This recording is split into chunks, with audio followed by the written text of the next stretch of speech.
Hello. In just about few hours, it's already 7:45, 7:49 in the evening. Today, Sunday, ay maghiwalay na ang taon, magiging 2024 na. Ano ba ang ating ginawa bago maghiwalay ang taon? Iba sa atin, nagpe-prepare ng mga bowls, fortune bowls, ano ba to, mga fruits, ganyan. Kami, ang ginawa namin ay nagsimba kami.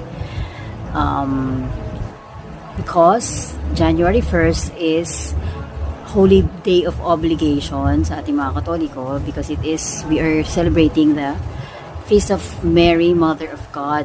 So bilang mother si Mama Mary, si the Blessed Virgin Mary, ginugunita natin ang kanyang pagiging ina ni Jesus.